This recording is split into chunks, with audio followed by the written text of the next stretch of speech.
Welcome to this episode where I'm going to be sharing with you the profit quote framework that's been proven to help you win up to 40% more profitable jobs. Now, tradespeople using this system consistently close more work. They get better feedback from customers, they save hours every single week, and instantly stand out from every competitor sending boring lookalike quotes.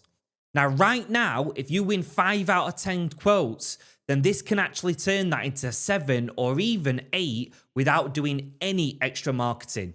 Over a year, that can mean tens of thousands of pounds extra, hundreds of thousands of pounds, and sometimes even millions in extra revenue depending on your business. But if you do stack higher conversions with stronger marketing, that's just going to be growth on steroids. Now, most tradespeople send rush texts or just plain emails or basic PDFs for their quotes, and everything looks the same. It looks cheap, it just blends in with everyone else, and it kills your conversion rate no matter how good your work is. But your proposal should be your strongest sales tool. It shouldn't be seen as a dull admin task. And if customers aren't praising your quotes, you're leaving money on the table. And that's why you need the profit quote framework. And it might take you a day or two to set this up, or you can outsource it. But after that, you'll keep converting more of the jobs you're already quoting forever. Now think about all that time you spend driving out, measuring up, writing quotes, following up, and then losing a big chunk of them. That's days of wasted work every month. So if you implement this, literally just in a few weeks, you'll win that time back whilst increasing your profits. So get something to take notes with, and let's get into it. Welcome to the Elite Trades Community Podcast. The place where we help the trades and construction industry to nail their marketing, cut down their hours, build their business, lay down the tools, and raise the roof on profits. So get ready to take some notes from your host, Harry Wilkinson. So this is following my personal framework known as the profit quote. And each letter stands for something crucial that needs to go into your quotes. So here it is. P stands for package details. R is requirements. O is outcome. F is figures. I is impressions and intro. T is timeline. Q is qualify. U is understanding what's next. O is offer value. T is terms and conditions. And E is evidence. However, there's a very specific order that all of these have to go in for maximum impact. And there's a lot of psychology that goes into this order. And if you get it wrong, you could make your conversions worse. So I'm going to go through each one in order, in more detail, to tell you exactly what needs to go into it. Just as a quick FYI, you're going to want some proposal software to do this. So there's many you can choose from, but the one I would recommend that I personally use myself is one called Better Proposals. Write that down. Because trust me, it's unbelievable what you can do on there, and you're going to see why soon. There is a free trial to it as well. Even still, it's cheap as chips, and it'll save you a lot of time because you can create a template which you can select and use on every single quote. You just need to tweak it for personalization, and you can have the best proposal that your customers have ever got sent to them within 5-10 minutes max. So, number one, the first thing is impressions and intro. The first thing people should see on your quote should be something personalized to your potential customer. So having a cover image saying, quote for Jane Doe, written by Harry Wilkinson, Director of Elite Trades Community. Obviously, swap it out for your name and company name. And once they open the proposal, it should look professional and on brand to create a good first impression. This signals reliability straight away and that you take your details seriously. Have your logo at the top, and here's something to really set you apart. You want a personalized video of you saying, "Hi Jane, thanks for coming to us for your landscaping project. We want to ensure, even before you've hired us, that you receive the highest quality service from us. So in this proposal should be all the information that you require for all of your projects. So please read through everything. You'll also see a menu option in the top left corner for easy navigation. That's if you're using the software that I recommended, by the way. Then you want to go on to say, if you have any more questions after, I've put my contact details at the bottom of this quote. And you want to finish it off with something personal about the job. So as an example, it could be, we're really looking forward to hopefully taking on this project so that you, John, and the kids can create some great family memories in your dream garden this summer. Now, yeah, it might take you 1 or 2 minutes to shoot it and upload it, but I guarantee not one of your competitors is doing this. And you've just made a massive first impression. You're already winning now. Number 2 thing to go on to now is package details. Now, this is clarity on what is included in your quote and what's not. And it'll save you so much time and future conflicts with your customers. And it'll also prove that you're organized, and it lets the client see that you've thought everything through about the job. So, as an example, a plumber might say what's included is a new combi boiler, flue, filters, pipework, removal of your old cylinder, commissioning, and gas safe certificate.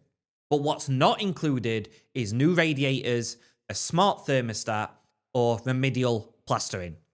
Where an electrician might say what's included is a full rewire, new consumer unit, testing and certification. What's not included is redecorating after chasing. You see, it's about setting clear expectations and having everything in writing so that there's no misunderstandings. So if they start saying, oh, well, my walls look a mess now, you can clearly show that redecorating was not included in your service. It'll save you a lot of hassle and misunderstandings. Or if a customer starts asking, whilst you're here, can you just do this for me? We've all heard that one, right? Now you can say to them, well, that wasn't included in the quote that I gave to you, but I'd be happy to quote you for that now. Okay, moving on to number 3, which is timeline and delivery. People want to know when the job will be done. And a written timeline positions you as reliable and knowledgeable as well. And it helps the client plan around you. But you never want to give them a really small or exact time frame. Always give a worst case and a best case scenario. But again, you don't want to be in a position where you finish quicker and the customer believes that they're entitled to a discount now. Oh, you said it'll only take 5 days, but it actually only took you 4, so I'll pay you for 4. Nope, none of that. So this is where you've got to address this up front and say this. I expect the job to take 4 to 7 days, depending on many factors. If I finish earlier, the price is the same. But if I finish later, it's the same too, because it's a fixed rate for whatever the outcome is that you're providing to people.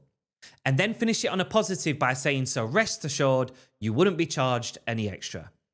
Okay, moving on to number 4 now, which is requirements. You need to state what you need from the client and by when. This keeps everything running smoothly and it protects your schedule as well. So as an example, a decorator might say, we need all of the rooms cleared of furniture before we start. Or an electrician might say, final lighting and socket positions need to be confirmed by this date. Or a roofer might say that the scaffolding license approval in place and front drive accessible between the hours of 8 and 5.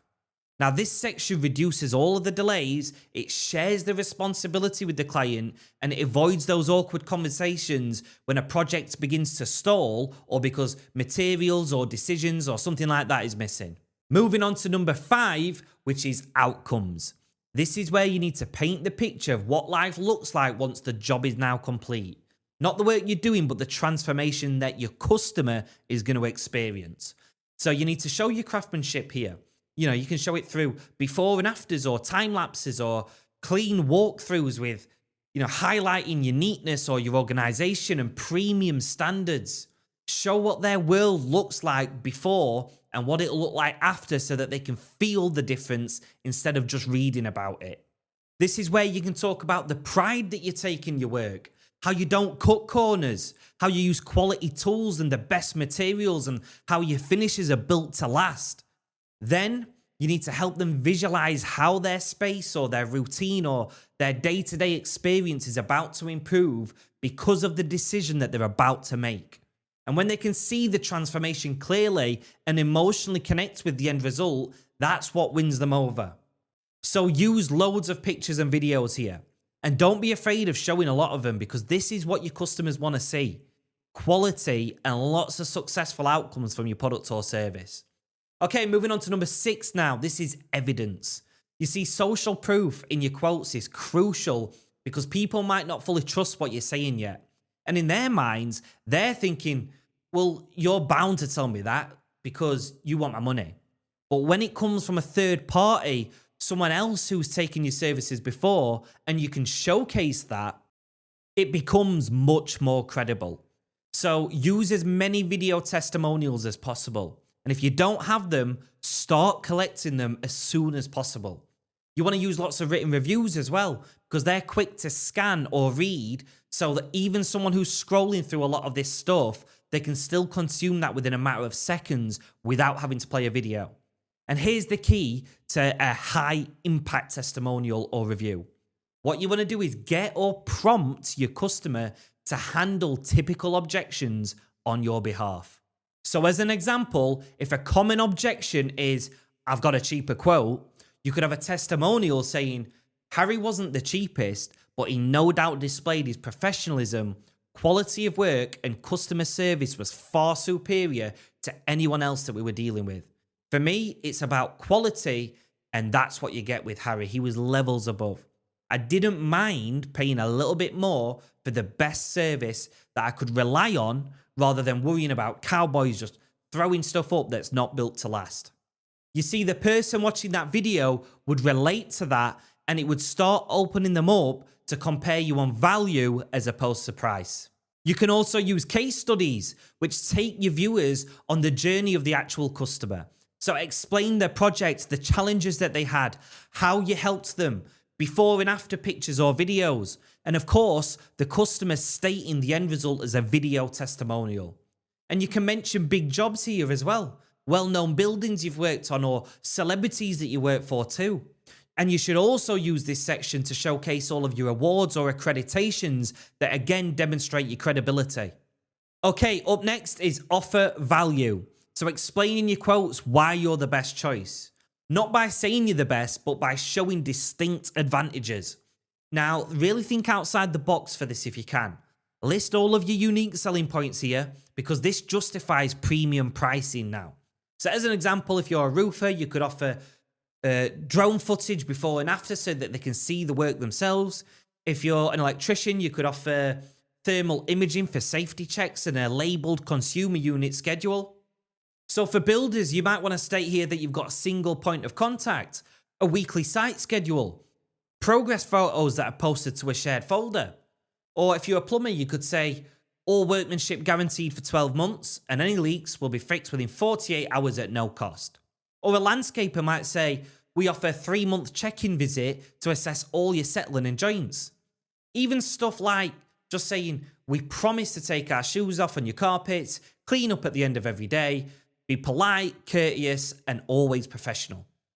Or it could be, upon confirmation of your satisfaction, we'll have a chocolate hamper and a fine wine ready for you to enjoy your very first movie night since your media wall installation. Now you're being different, you're thinking outside the box, and you're showing that you care and it's not just an in and out job onto the next. Plus, these are also reasons that create referrals as well. Okay, moving on to the next one, we're talking about fees and figures here now. So price comes into your quote now, after the reassurance, after the proof, after the value, and everything else I've mentioned as well. Because when it's presented in this order, people now understand what they're buying and why it costs what it costs. If you put the cost at the start and you've not mentioned your unique selling point, why you're different, the quality materials and the attention to detail and everything else that you do, people don't understand what they're buying, and they're just going to compare you against someone else based on cost. They won't even go through the rest of your quote. Now, the best way to price a job is not on day rate, because that's guesswork, and you need to know and understand all of the numbers in your business to know how much you need to charge. Now, this is a completely separate podcast, okay? But Day rate is sometimes where people want money knocking off if you do the job quicker, which obviously I've already mentioned. Or sometimes they'll question whether they think a joiner, a roofer, a plasterer, etc. should be worth that much based on their own opinion. Or maybe your client makes 150 quid a day, but because you're charging 300, ego and envy comes into play now. And I know that some people can argue whether to show materials and prices, but this has been tested and we've found that it's best not to, because some people might start searching for materials themselves and find that they can get it cheaper, especially when you've put a markup on them. Then they think you're ripping them off. They don't consider your expenses or your overheads or things that need paying for. They don't understand the liabilities that you have as a business, especially if they're not a business owner. And although some will, a lot of people won't. And you'll also get people wanting to buy materials themselves, which would then knock your profit down. And maybe the job's not even worth it then, and you've just wasted your time. There's just so many inconvenient routes that you can go down with this. So I found it's best to quote for the final outcome and not individual materials plus labour. Besides, people wanting full breakdowns are often, not always, but often customers who are a nightmare to deal with because they don't trust you, and there's a good chance that they're going to question everything else that you do. So just bear that in mind. Also, if you're using the Better Proposal software, there's a pricing table so that you can present any upgrades or options without confusing the base package. So they select their add-ons and their upgrades, even the quantities and the amounts that they need, and it'll show it all very clearly with and without VAT. And if you're using something other than Better Proposals, then just make sure to display this clearly and simply. This is also where you want to explain your payment terms. So if you've got interim payments at certain timeframes of the jobs, and obviously your deposit as well. You should always be taking a deposit. It's good for cash flow and it stops you from financing everyone else's projects. You're a tradesman or a tradeswoman, you're not a bank. And make sure that if at any moment the customer was to stop paying you, that you've already received more than enough money to justify the job, all of the expenses that it's cost you, and still made profit on it. Never leave yourself just hoping for payment when you're down. Okay, moving on to the next one, which is terms and conditions. Now, T's and C's are not just for if hits the fan, they're part of your promise to the customer. And they protect both sides, you and the customer. They demonstrate that you run a proper business. So make sure that you include in your T's and C's your payment schedule, how variations are handled, what happens with unforeseen conditions, site access rules, warranty terms, your policy for delays outside of your control, and obviously there's loads more. But here's my advice. Don't create them yourself. Go to a solicitor and get them properly drawn up so that they're legally binding. Because in the case of non-payment or a dispute, then you can go to debt recovery and you've got your terms and conditions for them to work with. Or, worst case scenario, it will also hold up in a court of law. Good T's and C's reduce disputes, they shorten payment times, and it also gives clients the confidence that you're organised and fair. All you have to change on each quote is you have to put your customer's name in there, their address, and any other major details into the terms and conditions, showing that it's a contract between your business and your customer. Or as an example, if it's commercial, then obviously it'd be business to business. You obviously need to put all their business details in. But either way, it just needs to show who the contract is between, and assuming that your business name and registered address and company number and all your details already templated inside your terms and conditions as well. Okay, last few steps now. And this next one is understanding the next steps. So tell people exactly what happens after they sign the quote. So for example, you'll be taken through to a payment page to pay your deposit. That's if you are choosing to make payment digitally, let's say. You'll then receive a welcome email and your project manager's details. Materials will be ordered immediately. The team arrives on the agreed date and you will receive a weekly update every single Friday. Now, this shows how organized you are and eliminates questions too. In an ideal world, you'd leave the customer with no questions at all. You want them to accept this proposal whilst they're on it. But if they have questions, they come off without accepting. Then life gets busy for them, they forget, other people start to quote them and all sorts. Your chances of winning it decreases when people still have questions. So this is often a good chance to add in some frequently asked questions now. Okay, next step. Now you need to qualify and confirm. So make it easy for people to say yes. And if you're using proposal software, then most of them will allow you to put a little accept button on there as confirmation that they are going ahead. But like I said before, professional T's and C's should be in place where they can digitally sign to accept the proposal and complete the legally binding contract. Then you need it to automatically take them through to your payment processor so that they can make the first payment as a deposit. If they're paying cash, then obviously you need to arrange to take payment. But otherwise, they should be able to make payment immediately. You can use Stripe or Go Cardless, or even just providing bank details for a bank transfer. Now, after payment, they should be taken through to your onboarding process, where you give them all the information that they need about the project, contact details, things that they need to consider by what time periods, method of contact, your working hours. You need to set their expectations again, and whatever else goes into your process, this is the time period to put it all in. Or even just as simple as letting them know that someone's going to be in touch with them within 24 hours to go through all of this with them. Either way, they need to know what happens next. And if you use Better Proposals or another proposal software, they generally allow for the customer to go directly from accepting the proposal or signing the contract straight through to payment, then straight onto the onboarding details. So this is all done in one simple, slick and efficient process, making you look the dogs. Then you want to put some automation in place. Some people might not have even seen that your quotes come in. Other people might have looked at the quote, but they've not made a decision yet. So this is where you want some email marketing in place, just reminding them, letting them know, hey, you've not accepted this quote yet. Here's a link to it. Go and check it out. And you can follow them up maybe the day later, maybe 3 days later, and maybe a week later, all through email automation. Go and look at some proposal softwares. Like I said, Better Proposals is my personal favorite. And once this is built, it'll only take you 10 minutes per quote because it's all templated with just tweaking here and there, just for a bit of personalization, the cost, etc. But it'll save you endless time whilst winning you way more jobs. And you can watch some YouTube tutorials on the proposal software that you go with, or you can outsource it to your team to build it, or even to us if you want us to build it for you. So if you want help with anything that I've mentioned in this podcast episode, then my contact details are in the description. Make sure you subscribe so that you know when future episodes are coming out. If you got value from this or you learned anything new from it, then please feel free to leave us a review. And join us in our 170,000 plus Facebook group and community, all of trades and construction business owners, and the link for that is also in the description. Thanks for listening, and I'll see you on the next episode.